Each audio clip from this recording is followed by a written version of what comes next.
Is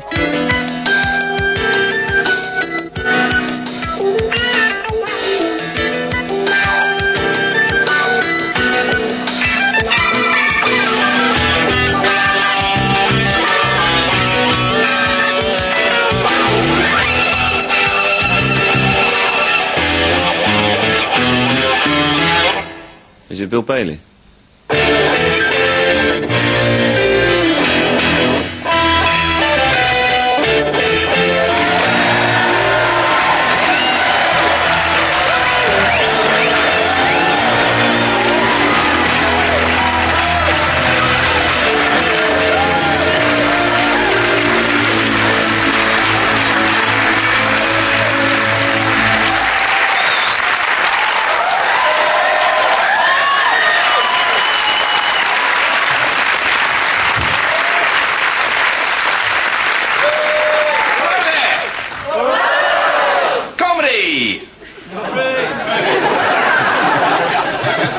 Not just yet.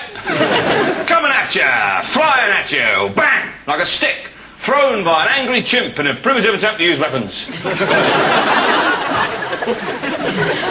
the way it'll come flying at you.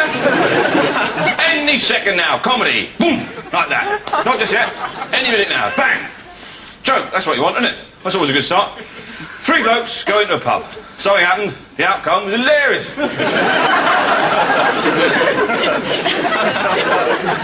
Well, it saves time, doesn't it? You get the general idea. Anyway, my name is Bill Bailey, 1982, Stars in Their Eyes Meatloaf regional winner.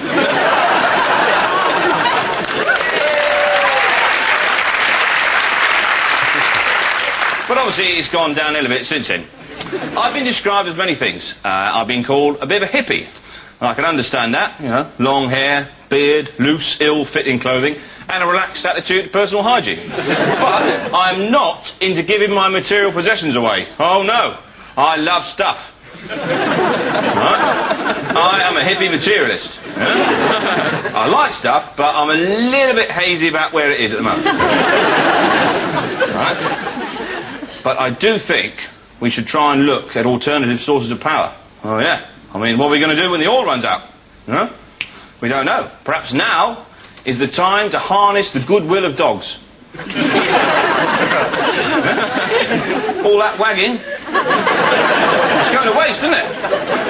For years, all that wagging there. I'm not talking about some Jack Russell, hook him up to a toaster, run that for half an hour. No, not even 4 hyperactive wagtails to recharge your cordless toothbrush. No, I'm talking about 4,000 Alsatians in a big shed like that. Hook them up to turbines, get a bloke in a rabbit suit to run up and down all day with a stick. Good boy, good boy, good boy, good boy. Walkies, walkies, walkies, walkies. The dogs are going mental like that. There's enough power there for a small African village. No, obviously you get into trouble with that for cruelty, but there's always a drawback with the green things, isn't there? Always a drawback with these green ideas. It's like the automatic taps. Very good idea in principle, but they don't actually work, do they? You put your hand down on the top of the tap, you put your hands in the sink, and the water immediately stops. And I put it down, oh, there. You just sort of like, creep up on it, like... What you have to do in the end is put your elbow over it like that, try and wash your hands underneath, but then the water runs down your cuffs, all down through your clothes, into your turn-ups, and then you get trench foot and you die. So stay well clear of them. Of course you know about them Spice Girls, don't you? That Jerry Ginger Spice, she's 62 apparently, either that or 12, so my mate Dave says. She's actually a little tiny girl in the body of a much bigger woman working there by levers. Posh Spice is actually a man called Alan Lindhurst, top striker for Brentford 88-89 season.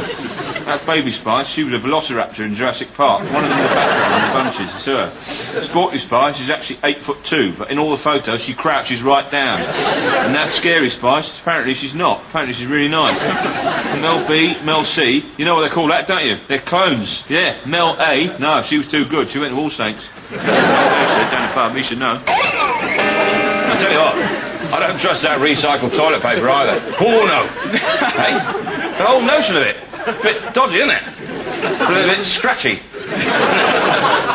Looks like it's got nuts and berries woven into it. Small woodland creatures have made it their home. No, if there's nobody looking, I say, yeah, give me that stuff made out of panda's ears. Yeah. They're really soft. And you can reuse them, you know, so it is a bit more green.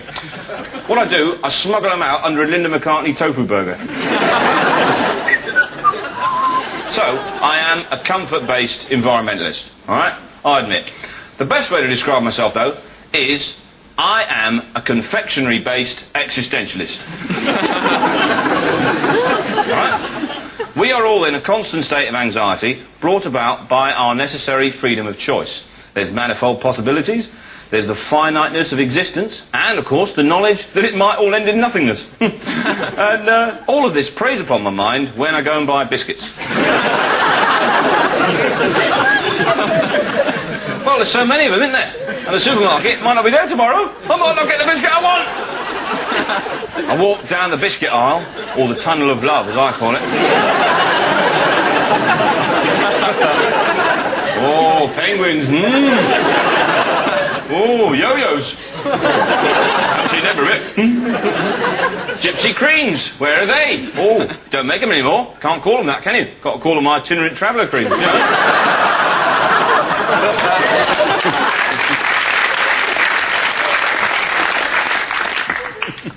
Can't actually get it on the packet, that's the problem, isn't it? Ironically, though, many gypsies have opted for a less nomadic existence and have settled to a more permanent lifestyle on hard standing by arrangement with local councils, thus making a mockery of the traditional stereotype.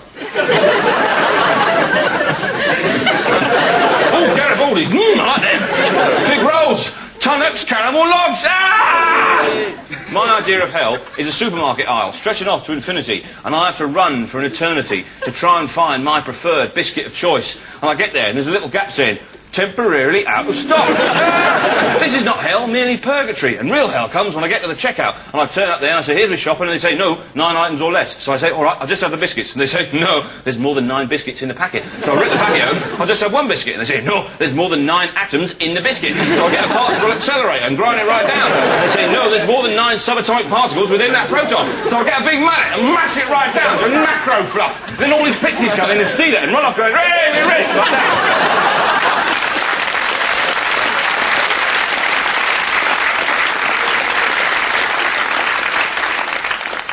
And then I woke up, I was in Safeways, I'd had a bit of a turn, you know what I mean? I thought, sorry, get some custard creams, no point getting worked up about it, it's only biscuits, isn't it?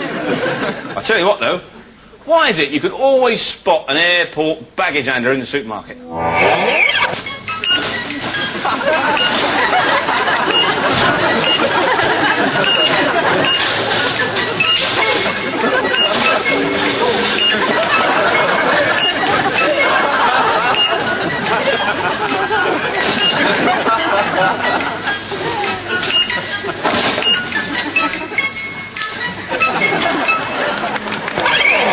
Are you ready to rock?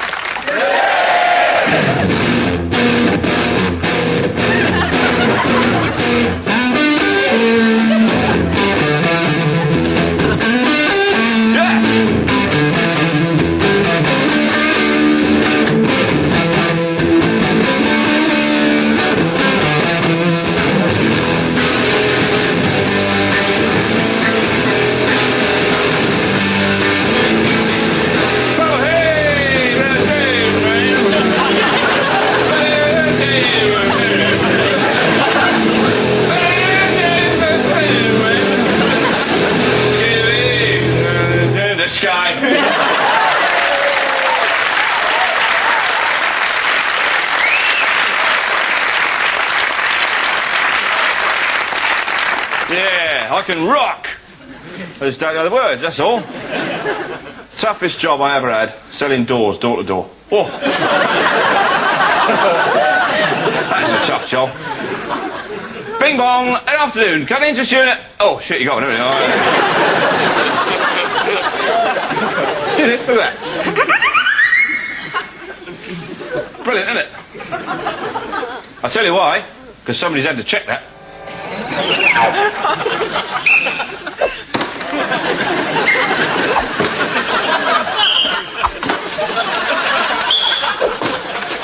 All the whistles that come through here are amongst the best in the world.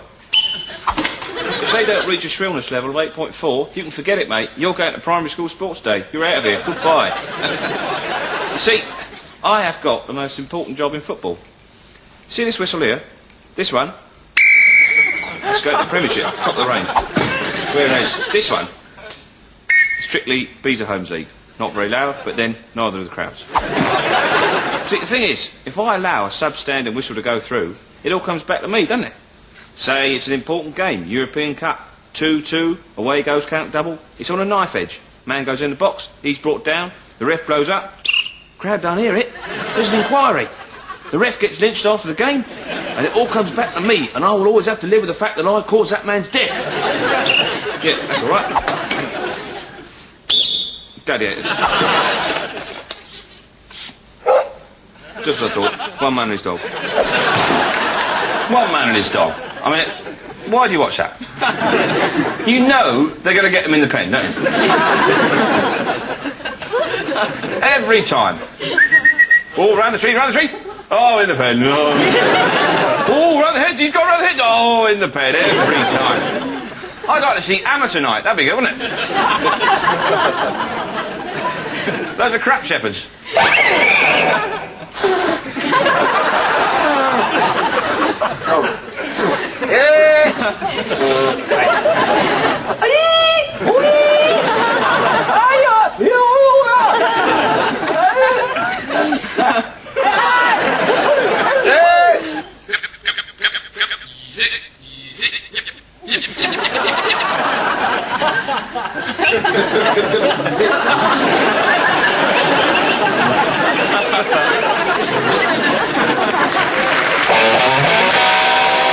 The thing is, I do attract nutters. You know, I'm a nutter magnet.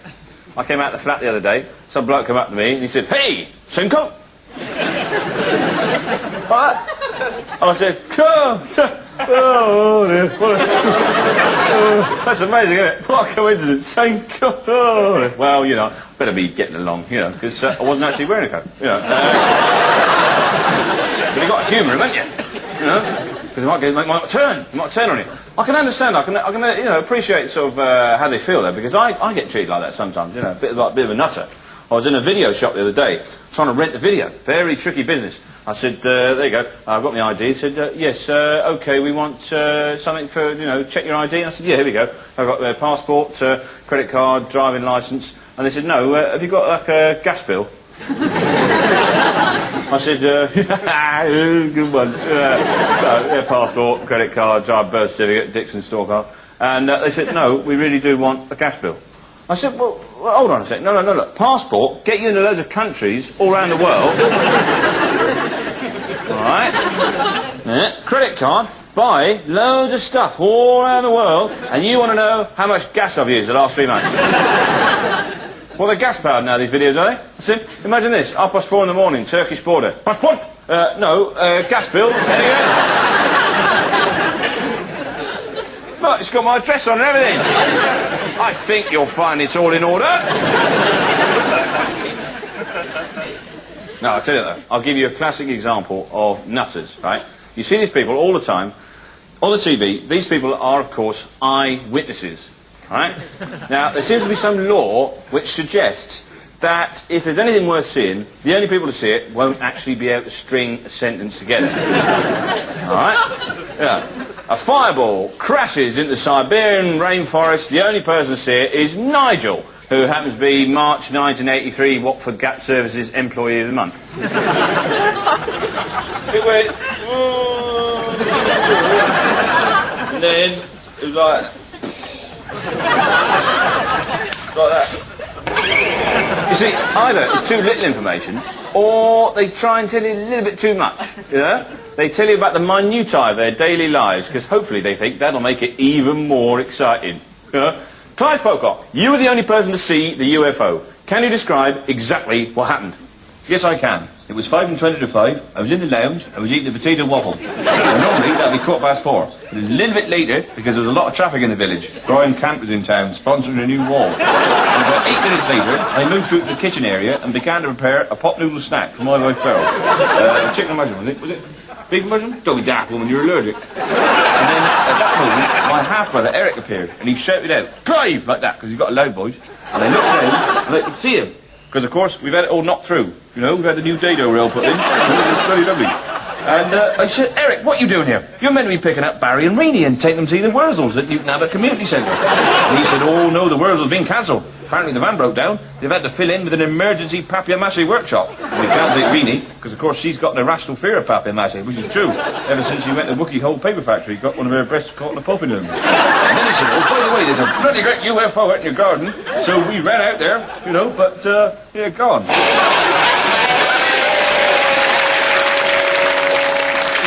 We do say that there is a fine line between madness and genius, don't we? Do we say that? Yeah. Yes, we do say that, Bill. Yes.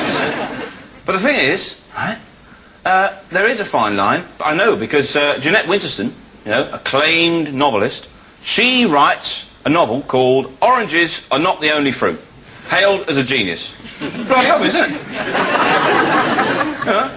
I could write a novel, "Quavers Are Not the Only Crispy Things You Can Get." Nutter! That's what they'd say to me. Well, I don't think there is a fine line between madness and genius. I think there is a yawning gulf. You see some poor sod scuffling up the street with balloons tied to his ear. He's not going out to invent a rocket, is he? He's a nutter, plain and simple. But there's a right time to say it and a wrong time. I like to say it when I pick up hitchhikers. That's quite nice, you know. Get in the car. "So where you going, mate?" "Oh, just up the road." "All right, yeah.